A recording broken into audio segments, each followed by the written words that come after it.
حضرت بشر حافی رحمۃ اللہ علیہ شراب نوشی کے اندر مبتلا تھے. وہ کہیں سفر پہ تشریف لے جا رہے تھے تو راستے کے اندر ایک کاغذ کے ٹکڑے کے اوپر نظر پڑی جس کے اوپر اللہ رب العزت کا ذاتی نام اللہ لکھا ہوا تھا. تو حضرت بشر حافی رحمۃ اللہ علیہ نے کاغذ کے ٹکڑے کو اٹھایا, اسے صاف کیا, صاف کرنے کے بعد اونچی جگہ کے اوپر رکھ دیا. تو اللہ رب العزت نے وقت کے ولی کے دل میں الہام فرمایا کہ بشر کو جا کے پیغام دے دو, بشر نے میرے نام کا اکرام کیا, ادب کیا, میرے نام کو اپنے سر سے بلند عزت عطا کی ہے, میں بھی بشر کو اسی طرح عزت عطا کر دوں گا. چنانچہ اللہ تعالیٰ نے پھر بشر حافی رحمۃ اللہ علیہ کو اللہ کے نام کا ادب کرنے کی وجہ سے انہیں توبہ کی توفیق عطا فرما کر ولایت کا مقام عطا فرما دیا. اب یہ عزت کیسے کرنی ہوتی ہے؟ اللہ کی عزت کرنی, قرآن عظیم الشان کے اندر ایک نام ملتا ہے شعائر اللہ. اللہ قرآن میں فرماتے ہیں وَمَن يُعَظِّمْ شَعَائِرَ اللَّهِ, کہ جو شعائر اللہ کی تعظیم کرتا ہے. شعائر اللہ کا معنی جس کی نسبت اللہ کے ساتھ ہو جاتی ہے, جیسے کلام اللہ قرآن عظیم الشان, اس کی نسبت اللہ کے ساتھ ہے. بیت اللہ, اس کی نسبت اللہ کے ساتھ ہے.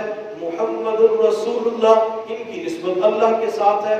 اولیاء اللہ, ان کی نسبت اللہ کے ساتھ ہے. تو جو شعائر اللہ کی تعظیم کرے گا, ادب کرے گا, تو وہ اللہ کی عزت کرنے والا بن جائے گا. اور جو اللہ کی عزت کرے گا, اللہ اسے دنیا کے اندر عزت اور سرداری عطا فرما دیں گے. خواجہ ابو الحسن خرقانی رحمۃ اللہ علیہ سلسلہ عالیہ نقشبندیہ کے اندر ایک بزرگ گزرے ہیں, ان کی خانقاہ کے اندر سلطان محمود غزنوی رحمۃ اللہ علیہ ایک مرتبہ تشریف لائے. وقت کے بادشاہ تھے. جب خانقاہ کے اندر پہنچے تو مریدین خانقاہ کی صفائی کر رہے تھے. تو سلطان محمود غزنوی رحمۃ اللہ علیہ نے چہرے کے اوپر جو مٹی گرد پڑ رہی تھی تو اپنے چہرے کے اوپر اسے پھیرنا شروع کر دیا. تو کسی نے کہا کہ حضرت یہ آپ کیا کر رہے ہیں, یہ تو مٹی ہے, گرد ہے, آپ وقت کے بادشاہ ہیں, وقت کے خلیفہ ہیں, امیر المؤمنین ہیں. تو سلطان محمود غزنوی رحمۃ اللہ علیہ نے فرمایا کہ یہ مٹی اس مقام اور جگہ کی ہے جہاں پہ لوگ اللہ رب العزت کا ذکر کرتے ہیں. یہ تو خانقاہ کی مٹی ہے, یہاں تو صبح کے وقت بھی اللہ کو یاد کیا جاتا ہے, شام کے وقت بھی اللہ کو یاد کیا جاتا ہے. ہو سکتا ہے اس مٹی کی وجہ سے, گرد کی وجہ سے اللہ رب العزت میری مغفرت فرما دے. چنانچہ سلطان محمود غزنوی اپنے چہرے کے اوپر خانقاہ کی مٹی لگا کر خواجہ ابو الحسن خرقانی رحمۃ اللہ علیہ کے پاس پہنچے اور عرض کیا کہ حضرت میں نے ایک ملک کے اوپر متعدد بار حملہ کیا ہے لیکن مجھے فتح نہیں مل رہی, تو میں آپ کی خدمت کے اندر حاضر ہوا ہوں. آپ دعا کر دیجئے کہ اللہ تعالیٰ مجھے فتح عطا فرمائے, سومنات کا فاتح بنا دے. تو خواجہ ابو الحسن خرقانی رحمۃ اللہ علیہ نے ہاتھ اٹھا کے دعا کر دی.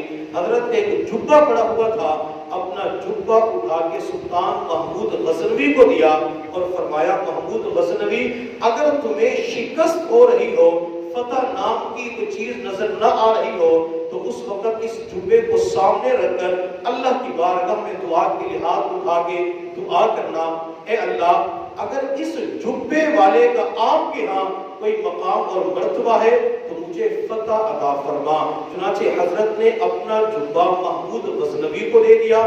محمود غزنوی جبے کو لے کے واپس چلے گئے اور جب علاقے کو فتح کرنے کے لیے تشریف لے گئے تو شروع کے اندر, ابتدا کے اندر یوں محسوس ہو رہا تھا کہ جیسے شکست ہو جائے گی. تو سلطان محمود غزنوی نے خواجہ ابو الحسن خرقانی کا جبہ نکال کے سامنے رکھا اور اللہ کی بارگاہ میں دعا کے لیے ہاتھ اٹھائے, اللہ اگر اس جبے والے کا آپ کے ہاں کوئی مقام اور مرتبہ ہے تو اللہ مجھے اس علاقے کا فاتح بنا دے.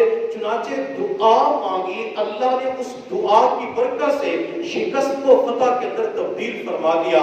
اللہ نے فتح عطا فرما دی.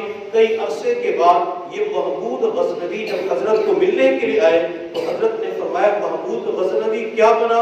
تو سلطان محمود غزنوی نے جواب دیا کہ حضرت جب میں نے آپ کے جبے کو سامنے رکھ کے دعا مانگی تو اللہ نے مجھے فتح عطا فرما دی, مجھے اس علاقے کا فاتح بنا دیا. خواجہ ابو الحسن خرقانی رحمۃ اللہ علیہ نے فرمایا محمود غزنوی تو نے سودا سستا کیا ہے. اگر تو اس جبے کو سامنے رکھ کے یہ دعا کرتا کہ اللہ مجھے پوری دنیا کا فاتح بنا دے، تو اللہ تجھے پوری دنیا کا فاتح بنا